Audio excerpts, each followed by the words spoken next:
ఉద్యోగ అవకాశాలు అంటే గవర్నమెంట్ ఉద్యోగాలు, ప్రైవేట్ ఉద్యోగాలు. గవర్నమెంట్ ఉద్యోగాలంటే మరి అది ఎప్పుడు పడతాయని మనకు తెలియదు కదా. ప్రైవేట్ ఉద్యోగాలంటే స్కిల్ డెవలప్మెంట్ చేసుకోవాలి ఎవరికి వాళ్ళు. స్కిల్ లేకుండా వచ్చేసేసి గవర్నమెంట్ నాకు ఇవ్వాలి అన్నీ వచ్చేసి గవర్నమెంట్ చేయాలంటే కుదరదు కదా. ఎడ్యుకేషన్ వరకు ఇస్తుంది, తర్వాత చిన్నగా మనం అర్థం చేసుకొని మన క్యాపబిలిటీ అని తెలుసుకొని మనకి ఏ స్కిల్తో తక్కువైతే ఆ స్కిల్ పెంచుకొని జాబ్స్ వెతుక్కుంటూ వెళ్ళాలి. కానీ అంతేగాని ప్రతిదీ గవర్నమెంట్ ఇవ్వాలి అదని చెప్పేసి అడగటం అనేది అసలు కరెక్ట్ పద్ధతి కాదు.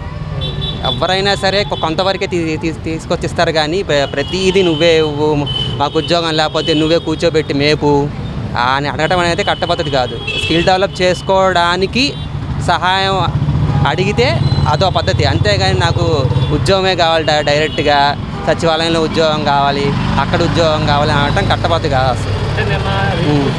బడ్జెట్ కూడా ప్రవేశపెట్టారు.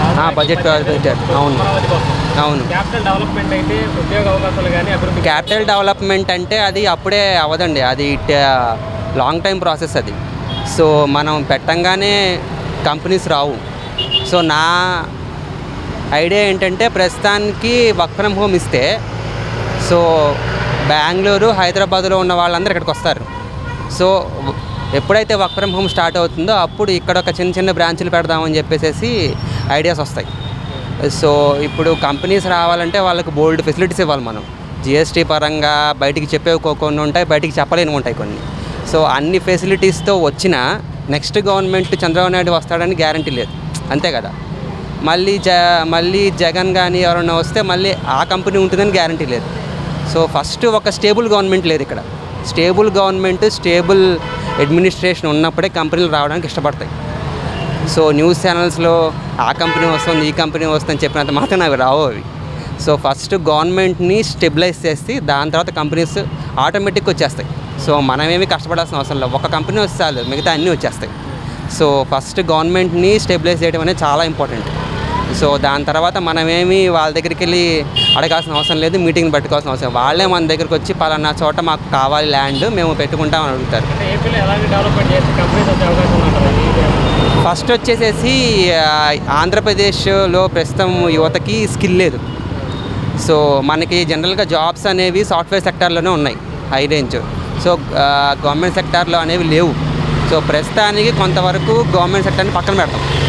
సో ప్రైవేట్ సెక్టార్లో కనుక ఎదగాలంటే మీకు కోడింగ్ సంబంధించి కానీ ప్రోగ్రామింగ్ కానీ రావాలి. సో వన్స్ అందరికీ అవి వస్తే కంపెనీస్ అనేవి ఓకే వీళ్ళకి స్కిల్ ఉంది, మాకు కావాల్సిన స్కిల్ ఉంది కాబట్టి వీఆర్ గోయింగ్ టు రెడీ అని చెప్పేసి వాళ్ళు వస్తారు. ఫస్ట్ స్కిల్, దాని తర్వాతే జాబ్, అంతే కదా. మనం ఎప్పుడన్నా ఏ స్కిల్ లేకుండా నాకు జాబ్ రావట్లేదు, ఇన్ని కంపెనీకి వెళ్ళాను నేను ఇంటర్వ్యూకి, నేను సెలెక్ట్ అవ్వలేదంటే వాళ్ళకి కావాల్సిన రిక్వైర్మెంట్కి నీ స్కిల్కి నీ ఎబిలిటీకి మ్యాచ్ అవ్వట్లేదు. ఫస్ట్ మ్యాచ్ చేస్తే అందరికీ జాబ్స్ వస్తాయి, అంతే. స్కిల్ డెవలప్మెంట్ ఆ స్కిల్ నేర్పించడానికి గవర్నమెంట్ని డబ్బులు అడగడం అనేది కరెక్ట్ కాదండి. ఎందుకంటే నేను కూడా స్కిల్ ఎలా నేర్చుకున్నానంటే ఫస్ట్ చిన్న ఉద్యోగం చేసుకున్నాను. 5000 రూపీస్కి నాకు సంబంధం లేని ఉద్యోగం చేశాను. నేను జూనియర్ లెక్చర్గా చేస్తూ C++, జావా నేర్చుకుంటూ ఈ ఉద్యోగం నుంచి ఆ ఉద్యోగానికి షిఫ్ట్ అయ్యా. నేను కూర్చొని గవర్నమెంట్ నాకు స్కిల్ డెవలప్మెంట్కి ఒక ప్రతి నెల 3000 ఇవ్వాలి అని అనటం కూడా కట్టబద్దు కాదు. ఫీజు రీయింబర్స్మెంట్ ఇవ్వాలి, స్కిల్ డెవలప్మెంట్కి డబ్బులు ఇవ్వాలి, ఉద్యోగం రాకపోతే డబ్బులు ఇవ్వాలి, అన్నీ గవర్నమెంటే. ఇంకా మనం ఏం చేస్తాం, కూర్చొని ఖాళీగా కూర్చొని తింటాం. మనం స్కిల్ డెవలప్మెంట్ కావాలంటే చిన్న చిన్న జాబ్స్ ఉంటాయి. సో చాలామంది చిన్నగా పైకి ఎదిగిన వాళ్ళే. ఇప్పుడు మీరు చూడండి, పెద్ద పెద్ద షాప్స్ కూడా వాళ్ళు అడిగితే నేను చిన్నప్పుడు చిన్న బడ్డీ కొట్టు మొదలైనండి, ఇప్పుడు ఇంత సామ్రాజ్యాన్ని సృష్టించా అంటారు. ఈవెన్ అంబానీ కూడా అంతే కదా. వచ్చేసి విప్రో కూడా అంతే. విప్రో వచ్చేసి ఫస్ట్ ఏంటి, western India palm refined oil, palm oil అమ్మారు వాళ్ళు. తర్వాత సంతూర్ సోపు, ఎన్ని వచ్చినాయి. సంబంధం లేని ఫీల్డ్లో చేసిన కొంతవరకు ఆ స్కిల్ని డెవలప్ చేసుకొని నెక్స్ట్ మనకు సంబంధం ఉన్న ఫీల్డ్లోకి వెళ్ళాలి. అంతేగాని మళ్ళీ స్కిల్ డెవలప్మెంట్కి నువ్వే డబ్బులు ఇవ్వు, ఇది ఎలా ఉందంటే నేను ఖాళీగా కూర్చుంటా, నాకు అన్నీ ఇవ్వకపోతే ధర్నా చేస్తా, లేదంటే గొడవలు చేస్తా, బస్సులు తగలబెడతా అన్నట్టుగా ఉంది. సో చిన్న జాబ్స్ ఉన్నాయి, లేకుండా అయితే లేదు. హైదరాబాద్, బెంగళూరుకి వెళ్తే కష్టం అనేది ఉంటుంది, ఖచ్చితంగా 2-3 సంవత్సరాల కష్టం ఉంటుంది. ఆ కష్టాన్ని కొంచెం అనుభవిస్తూ చిన్నగా పైకి ఎదిగిన వాడే మనిషి అవుతాడు. అంతేగాని నేను కూర్చుంటా నువ్వు నాకు ఇవ్వు అనేది కట్టపత్తి కాదు. ఈవెన్ పేరెంట్స్ అయినా అంతే, మనకి పేరెంట్స్ అయినా అంతే, ఎంతవరకు మహా అయితే కొంతవరకు చదివించగలరు. దాని తర్వాత మెల్లిమెల్లిగా అవకాశాలు చూసుకొని పార్ట్ టైం జాబ్స్ సంపాదించుకుంటూ, మీరు ఫారెన్లో చూడండి, ఇంటర్మీడియట్ వరకు వాళ్ళు చదివిస్తారు, ఇంటర్మీడియట్ నుంచి పార్ట్ టైం జాబ్స్ చేసుకుని చదువుతారు. అంతేగాని గవర్నమెంట్ దగ్గరికి వెళ్ళి నువ్వు స్కిల్ డెవలప్మెంట్కి డబ్బులు ఇవ్వు, నేను పలానా బీటెక్ ఇవ్వని ఎవరు అడగరు. సో రియలైజేషన్ అనేది పీపుల్లో రావాలి, అంతేగాని గవర్నమెంట్ ఏమీ ఇవ్వలేదు. సో ఇప్పుడు ఇస్తుంది గవర్నమెంట్ 3 గ్యాస్ సిలిండర్లు ఇస్తుంది, ఫ్రీగా ఇస్తుంది. ఒక గ్యాస్ సిలిండర్ వచ్చేసేసి 1000 రూపీస్ ఉండాల్సింది 1500 ఇస్తుంది. ఇప్పుడు ఫ్రీగా ఇచ్చినట్టు అది 3 గ్యాస్ సిలిండర్ల రేటు ఫ్రీగా ఇచ్చి ఆ 3 గ్యాస్ సిలిండర్ల రేటు వీటి మీద వేసి లాగుతుంది. ఆ మాత్రం బుర్ర జ్ఞానం లేనప్పుడు కంపెనీలు వచ్చి ఇంత బుర్ర తక్కువ మనుషుల్ని ఎలా రిక్రూట్ చేసుకుంటాయి? ఫస్ట్ పాయింట్, పథకాలు పెట్టడం అనేది ఫస్ట్ స్టాప్ చేసేయాలి, రైతులకు ఇవ్వాలి. ఎందుకంటే అది బ్యాక్ బోన్ కదా మనకి, రైతులకి ఇస్తే ఒక అర్థం ఉంది. సో యువతకి నెక్స్ట్ సంపాదించుకునే సత్తా ఉంది అంటే వీళ్ళకి ఏంటంటే డైరెక్ట్గా రాగానే పెద్ద ఉద్యోగంలోకి వెళ్ళాలి, అది అందరికీ సాధ్యపడదు. ఐఐటీసీ ఎన్ఐటీసీ వాళ్ళకే సాధ్యపడుతుంది, అది కూడా బోల్డ్ నారాయణ కాలేజ్లో ఐఏఎస్లో లక్షల పోయి చదివించాలి. అలా చదవలేనప్పుడు చిన్నగా పైకి రావటం ఇంకా నో ఆప్షన్ అనమాట. లేదంటే ఇంకా బ్యాంకులకి కన్నాలేసి దొంగతనాలు వేసి వేసుకుంటే హ్యాపీగానే ఉంటుంది. సో గవర్నమెంట్ని డబ్బులు ఆడటం కరెక్ట్ కదండి ఫస్ట్ పాయింట్. సో ఫస్ట్ ఇప్పుడు ఏంటంటే ఎంప్లాయ్మెంట్ క్రియేట్ చేయాలి ఫస్ట్. సో అది మన సొంత తెలివితేటలతో చేసుకోవాలి, కానీ గవర్నమెంట్ దగ్గరికి వెళ్ళి నాకు అది ఇవ్వు, నాకు ఇది ఇవ్వు, నాకు అది ఇవ్వు, లేదంటే ధర్నాలు చేస్తా అవన్నీ అనడం కట్టపద్దు కాదు. మీరు అంటే అదేవిధంగా ఇప్పుడు యువత అందరూ కూడా టెక్నికల్ సైడే ఎక్కువ మగ్గు చూపుతున్నారు, ఎక్కువ టెక్నికల్ స్టూడెంట్సే బయటకు వస్తున్నారు. బీటెక్ చదివి బయటకు వచ్చిన స్టూడెంట్స్ ఉద్యోగం చేసే వాళ్ళకి, కొత్తగా ఉద్యోగం చేద్దాం అనుకునే వాళ్ళకి మీ నుంచి సజెషన్ ఏమంటే ఏమని సార్? అసలు జాబ్ చేయొద్దు, ఫస్ట్ పాయింట్ జాబ్ చేయొద్దు. ఎందుకంటే మీరు బీటెక్కి 4 ఇయర్స్ ఉంది, 4 ఇయర్స్లో బయటకు వస్తే నేను పలానా జాబ్ చేయాలని చెప్పేసి మనకి ఐడియా ఉంటుంది కదా. సాఫ్ట్వేర్ వాడికి ఒక ఐడియా ఉంటుంది, ఏంటి రకరకాల టెక్నాలజీస్ ఉంటాయి, ఈ టెక్నాలజీలో జాబ్స్ ఉన్నాయి ప్రస్తుతం ఇండస్ట్రీలో. సో బీటెక్ చదివేటప్పుడే మనం ఏం చేయాలన్నది అవేర్నెస్ చేసుకొని ఈ 4 ఇయర్స్లో కొంతమంది స్టూడెంట్స్ కలిసి ఆ టెక్నాలజీస్ నేర్చుకొని మనకి ప్రధానమంత్రి స్కీమ్ కింద వితౌట్ ఎనీ కొలేటరల్స్ స్టార్టప్కి ఆల్మోస్ట్ 1 crore దాకా ఇస్తున్నారు. ఈ స్కీమ్ ఉంది. ఈ 5 members 4 members వాళ్ళ దగ్గరికి వెళ్ళి మాకు టెక్నాలజీ పరంగా ఈ ఐడియా ఉంది, మేము 4 members 5 members కలిసి ఇలా చిన్న స్టార్టప్ పెట్టుకుందాం అనుకున్నాం. సో 10 lakhs 5 lakhs గవర్నమెంట్ ఇస్తుంది, వితౌట్ ఎనీ కొలేటరల్ ఉంది ఆ స్కీము. బ్యాంక్స్ దగ్గరికి వెళ్తే సో ఇంజనీరింగ్ చదివేటప్పుడే ఎంప్లాయ్మెంట్ని వాళ్ళంతటా వాళ్ళే క్రియేట్ చేయగలరు. ఇప్పుడు మీకు చూస్తే ఐఐటి బాంబే వాళ్ళు ఫీజులు కట్టుకోవడానికి ఇంజనీరింగ్ సెకండ్ ఇయర్ నుంచే దే ఆర్ డూయింగ్ ఫ్రీలాన్సింగ్. వాళ్ళకు వస్తున్నప్పుడు ఎందుకు రావట్లా మనకి? Lack of skill. ఎందుకు ల్యాక్ ఆఫ్ స్కిల్? ఎందుకంటే ఊరికే డబ్బులు ఇస్తున్నారు, ఫీజు రీయింబర్స్మెంట్. చదివినా డబ్బులు వస్తాయి, చదవకపోయినా డబ్బులు వస్తాయి, శుభ్రంగా రోడ్డు మీద తిరుగుదాం. అలా కాకుండా 90% వస్తేనే డబ్బులు ఇస్తా అంటే వాడు ఖచ్చితంగా కష్టపడతాడు. ఇంత కష్టపడుతున్నాం కాబట్టి బయటికి వెళ్ళిన తర్వాత జాబ్ ఎలా చేయాలో కూడా వాడికి ఒక ఐడియా వస్తుంది. ఎందుకంటే మా అప్పుడు ఇంటర్నెట్ లేదు, ఇప్పుడు ఇంటర్నెట్ బోల్డ్ ఉంది. ఫ్రీలాన్సింగ్ చేయొచ్చు, మార్కెటింగ్ చేయొచ్చు, డిజిటల్ మార్కెటింగ్ ఉంది, చాలా ఉన్నాయి. కనీసం 5000 రాదా? కనీసం సరే 3000 అనుకుందాం. ఒక జావా కోర్స్ చేయడానికి 3000 పడుతుంది. స్కిల్ డెవలప్ అయింది కదా, ఫస్ట్ జావా కోర్స్ చేసుకుంటే 10,000కి జాబ్ వస్తుంది. ఎవరిని అడగకుండా హాస్టల్లో ఉంటూ నీ ఖర్చు నువ్వు చేసుకోవచ్చు.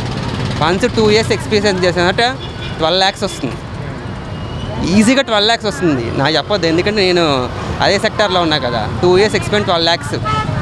మినిమం 7 years ఎక్స్పీరియన్స్ ఉంటే, అంటే మంచిగా కష్టపడితే 35 lakhs ఈజీగా వస్తుంది. అందరికీ ఉంది, నేను ఆల్రెడీ చదువుతున్నాను. సో ఆన్లైన్లో కూర్చొని బోల్డ్ సంపాదించుకోవచ్చు. అదేంటంటే మనం వెతకాలి, అన్వేషణ. ఇంజనీరింగ్లో ఉన్నప్పుడు అన్వేషణ ఎలా సంపాదించాలి ఏంటి, అంతేగాని గవర్నమెంట్ డబ్బులు ఇచ్చేస్తుంది హాయిగా తిరుగుదాం, ఇటు సైడ్ అమ్మాయిలు వెళ్ళంగానే ర్యాగింగ్ చేద్దాం. ఇవన్నీ ఎందుకు వస్తున్నాయంటే ఫ్రీగా డబ్బులు ఇవ్వడం. ఫ్రీ ఇన్వెస్ట్మెంట్ డబ్బులు ఎలా ఇవ్వాలంటే లోన్ పెట్టించండి. లోన్ పెట్టించిన తర్వాత ఉద్యోగం చేసుకుంటూ డబ్బులు కట్టమని చెప్పండి. ఆ ఉద్యోగం కూడా 2 years వరకు రాదు కొంతమందికి. ఆ 2 years వరకు గ్యాప్ ఇవ్వండి. అలా ఇస్తే గవర్నమెంట్కి డబ్బులు వెళ్ళిపోతాయి. ఫీజు రీయింబర్స్మెంట్ డబ్బులు ఊరికే ఇవ్వాల్సిన అవసరం లేదు. వీళ్ళకి కూడా కొంచెం ఫైర్ ఉంటుంది కాబట్టి అమ్మో సంపాదించాలని చెప్పేసి వాళ్ళు సంపాదిస్తారు. సిస్టము కరెక్ట్గా ఉంటుంది. లోన్ ఇప్పించకుండా నువ్వే డబ్బులు కట్టేసేసి నువ్వే బట్టలు ఇచ్చి నువ్వే షూస్ ఇచ్చి నువ్వే అన్నం పెడితే ఎవ్వరు చదవరు. అదేంటంటే ఒక రకమైన లేజినెస్ని క్రియేట్ చేస్తుంది. పూర్తిగా తీయకూడదు. ఎవరికి ఇవ్వాలో వాళ్ళకే ఇవ్వాలి, ఎంతవరకు ఇవ్వాలో అంతవరకే ఇవ్వాలి. ప్రతిదాన్ని వాళ్ళ నెత్తిన కొన్ని బండలు పెడితేనే వాళ్ళు సరిగ్గా ఉంటారు. అంతేగాని ఫ్రీగా ఇచ్చేసేసి వాళ్ళు అలాగే అడుగుతారు. ఫ్రీగా ఇస్తుంటే ఫ్రీగానే అడుగుతారు. అందుకనే మనకి బ్రిటిష్ వాడు ఏం చేశాడు, ఒక్క పూట అన్నం పెట్టాడు, మిగతా 2వ పూటకు వస్తాడు వాడు పనిలోకి. 2 పూటలు అన్నం పెడతారు వాడు, శుభ్రంగా తిని పడుకుంటాడు. అందుకని చెప్పేసి బ్రిటిష్ వాడి పరిపాలన కొంచెం ఇబ్బంది అయినా వాడు చేసిన కొన్ని మంచిగా ఉన్నాయి, అవి మనం తీసుకోవాలి. సో ఇప్పటికీ చూస్తే రైల్వే ట్రాక్స్ అన్నీ ఎవరు వేశారు, బ్రిటిష్ వాడు వేసినవే ఉన్నాయి. 80 ఏళ్ళ ఈ లైఫ్లో బ్రిటిష్ వాడు వేసిందే. ఇంకొక 20 years ఉంటుంది మనకి. ఇలా స్కీములు ఇచ్చుకుంటూ పోతే ఆ ట్రాక్ అలాగే ఉంటుంది, పట్టాలు జారుతాయి, కోరమండల్ ఎక్స్ప్రెస్ లాగా జనాలు పోతారు. సో అందే వాళ్ళు ఎంతవరకు ఇవ్వగలరు, వాళ్ళు ఖర్చు పెడతారు. గవర్నమెంట్ డబ్బులు ఇస్తుంది, లోకల్ పీపుల్ కదా దాన్ని హ్యాండిల్ చేయాల్సింది. పోలవరం వాళ్ళు కట్టారు, మెయింటెనెన్స్ చేయలేదు, అదేమైంది, డ్యామేజ్ అయింది. ఇప్పుడు అది ఇలా స్కీములు ఇస్తే అవుతుందని నాకు నమ్మకం లేదు. అసలు అవ్వదు. 5 years. హైదరాబాద్ డెవలప్ అవ్వడానికి ఆల్మోస్ట్ 35 years పట్టింది. మినిమం 20 years వేసుకుందాం మనం. పాజిటివ్గా ఆలోచించి 20 years వేసుకుందాం.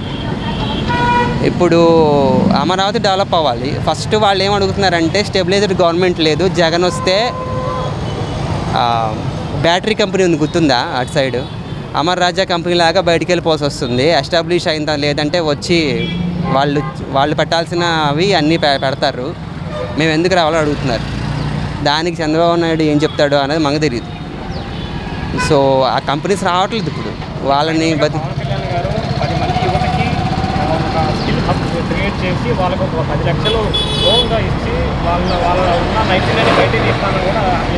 అది కరెక్ట్ అంతే. స్కిల్ డెవలప్మెంట్ వేయాల్సింది. ఇప్పుడు యూపీఐ ఉంది, నిజంగా వీళ్ళెవరో వాడరు. నిజం చెప్తే వీళ్ళు యూపీఐ వాడరు. అది బలవంతంగా చిల్లర లేక గొడవలు జరగటం వల్ల అందరు స్కానర్ పెట్టారు.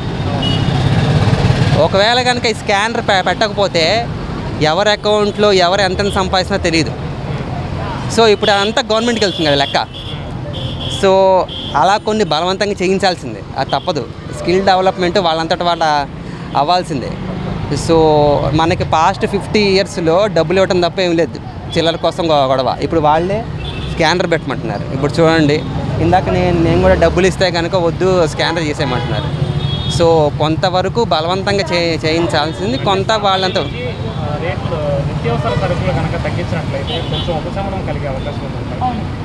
అది నిత్యావసర అవి తగ్గాలి అంటే ఈ స్కీములు ఆపితేనే తగ్గుతాయి. ఇప్పుడు వచ్చేసేసి 3 సిలిండర్లు ఫ్రీ అన్నారు. 1000 రూపాయల సిలిండర్ని శుభ్రంగా ఒక 1500 చేస్తాడు. 1500 చేసి 3 సిలిండర్ల డబ్బులు దాని మీద వేస్తాడు. ఇంకా అది ఫ్రీగా ఇచ్చేటట్టు అవుతుంది. ఆ మాత్రం జ్ఞానం ఉండాలి కదా. ఒకవేళ ఈ 3 సిలిండర్లు ఎక్కడ వేస్తాడు, పెట్రోల్లే ఇచ్చు, కందిపప్పు మీదే ఇచ్చు, లేదంటే ఫుడ్ ఐటమ్స్ దేని మీదనే ఇచ్చు. ఈ ఫ్రీయే లేకపోతే పెరగవు కదా. ఫ్రీ ఇస్తున్న కొద్దీ పెరుగుతాయి అంతే. అది నిత్యావసర వస్తువుల్ని తగ్గించండి అంటే అది అయ్యే పనే కాదు. ఓకే, గతంలో ఫ్రీ పథకాలు ఉన్నాయి, ఈ ప్రభుత్వంలో కూడా ఫ్రీ పథకాలు ఉన్నాయి. రెండింటిని కంపేర్ చేసుకుంటే ఏది బెటర్ అంటే ఏం చెప్తారు? గత ప్రభుత్వం అంటే జగన్దా డబ్బులు ఇచ్చి కూర్చోబెట్టడం అనేది కట్టపత్తు కాదు. ఇప్పుడు కూడా చంద్రబాబు నాయుడు కూడా యాక్చువల్గా అలాంటి పథకాలు తీసుకొచ్చారు. ఫ్రీ బస్సు ఇస్తే పెట్రోల్ ఖర్చు ఎవరిస్తారు? అవన్నీ ఎక్కడి నుంచి ఇస్తారు? హైదరాబాద్ గవర్నమెంట్లో 700 crores every month free bus ఇచ్చినందువల్ల ఆర్టీసీకి లాస్ ఇచ్చింది. ఇక్కడ వస్తుంది ఖచ్చితంగా. ఏం ఉపయోగం? అది వేస్ట్ కదా. కాదు, చదువుకున్నప్పుడు ఉద్యోగం చేస్తున్నావు కదా, డబ్బులు ఇవ్వడానికి ఏంటి చెప్పి. ఇప్పుడు నేను చదువుకున్నాను అలాంటప్పుడు చెప్పొద్దు. ఇంకా నేనేం చదువుకోలేదు, నాకేమి రాదు, ఫ్రీగా ఇవ్వండి అయ్యా బాబు అని చెప్పేసి జోలు పట్టండి. ఇంకా నేను కూర్చొని తింటాను, శుభ్రంగా హాయిగా తింటాను, మాకు గవర్నమెంట్ ఇవ్వండి అని వెస్టిండీస్ లాగా తయారవుతుంది.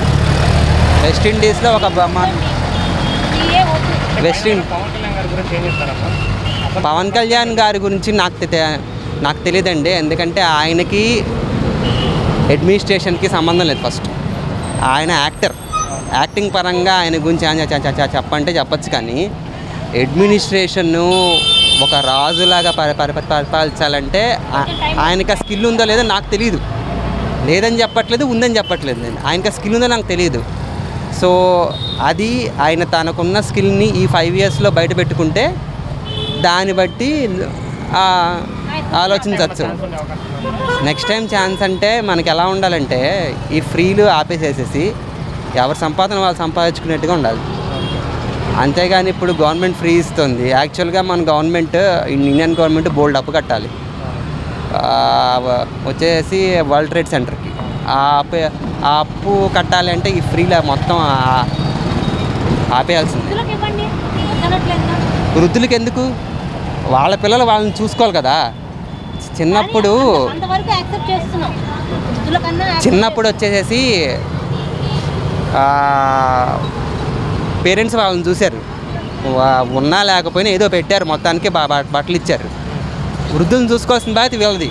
అసలు మాకు ఏ పిల్లాడు లేడు, మేము అనాథలం అంటే వాళ్ళని చూసుకోండి, ప్రాబ్లం లేదు. వీళ్ళకి పిల్లలు ఉంటారు, హైదరాబాద్లో ఉంటారు, బెంగళూరులో ఉంటారు, కాళ్ళని వీళ్ళని తీసుకెళ్ళి శుభ్రంగా అనాథాశ్రమం పెడతారు. వాళ్ళు ఎంత తింటారు? మహా అయితే ఇంత తింటారు. వాళ్ళు 5,000 రూపాయలు అవుతుంది వాళ్ళకి ఖర్చు. సో అది కూడా గవర్నమెంట్ ఇవ్వకూడదు, అనాథాలకు ఇవ్వాలి అంతే. అదేవిధంగా గవర్నమెంట్ పెన్షన్స్ కూడా పెంచారు కదా, 3,000 నుంచి 4,000 పెంచారు కదా, అది మంచిదే. అంటే ఫ్రీ అనేది ఫస్ట్ నుంచి కరెక్ట్ కాదండి. ఇంకా వృద్ధులు కాబట్టి వాళ్ళని యాక్సెప్ట్ చేసాం అంతే. వాళ్ళకి ఇంకా అంతకుమించి ఓట్లు పడవు. మీరు ఓట్ల కోసం వాళ్ళు ఇస్తున్నారు, కానీ మీరు అది ఎంతవరకు పాసిబుల్ అనేది ఆలోచించుకొని మనం వెళ్ళాలి. వాళ్ళు ఇస్తానంటారు, ఫ్రీ అంటారు, తర్వాత ఇలా వేస్తున్నారు. అది మనకు తెలుస్తూనే ఉంది కదా, ఒకళ్ళు చెప్పక్కర్లా, మనకు తెలుస్తున్నాయి, అన్నీ పెరిగిపోతున్నాయి, చూస్తున్నాము, అంతా జరుగుతోంది. అలాంటప్పుడు ఇంకా దాని ఫ్రీని మనం ఎందుకు యాక్సెప్ట్ చేయాలి? బాగుంటుంది, ఇస్తే బాగుంటుంది. దాని తగ్గట్టుగా మరి రేట్లు పెరిగినప్పుడు కూడా మనం మెదలకు నూరుకోవాల్సిందే. ఇంకా అంతే. ఎలా తగ్గిస్తారు? ఇక్కడ ఫ్రీ ఇస్తున్నారు, తగ్గించడం ఎలా సాధ్యపడుతుంది చెప్పండి? వాళ్ళు ఏమన్నా దేవుళ్ళ తగ్గించడానికి? వాళ్ళు కూడా అంతే కదా, ఫ్రీ అంటారు, అది పాసిబుల్లా కాదా అని వాళ్ళు ఆలోచించుకోవాలి, మనం ఆలోచించుకోవాలి.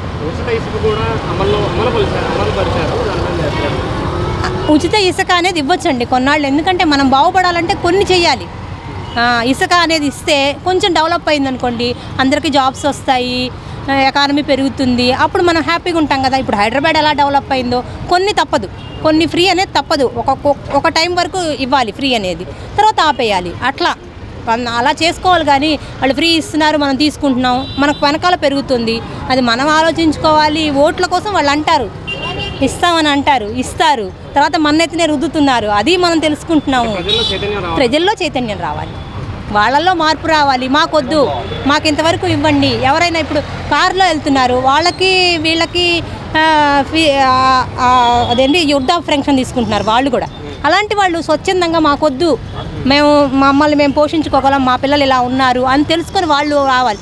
ఎవరు తీసుకోవాలి? ఇంత తప్పని పరిస్థితుల్లో ఉన్నవాళ్ళు మాత్రమే ఫ్రీకి వెళ్ళాలండి. అది రావాల్సింది ప్రజల్లోనే చైతన్యం, రాజకీయ నాయకుల్లో కాదు. వాళ్ళు ఇస్తామంటారు, ఇస్తారు, వాళ్ళు వెనకాల వేస్తారు, అది కూడా మనకు తెలుసు. దాన్ని చైతన్యంగా మనమే ముందుకెళ్ళాలి. రావాల్సింది చైతన్యం, మనుషుల్లో రావాలి చైతన్యం, అంతేగాని రాజకీయ నాయకుల్లో కాదు. వాళ్ళు ఓట్ల కోసం చెప్తారు, అలా చెప్తున్నారు. మనమే స్వచ్ఛందంగా మనకు అవకాశం ఉంది, వద్దు మాకు అని స్వచ్ఛందంగా మనమే ముందుకెళ్ళాలి.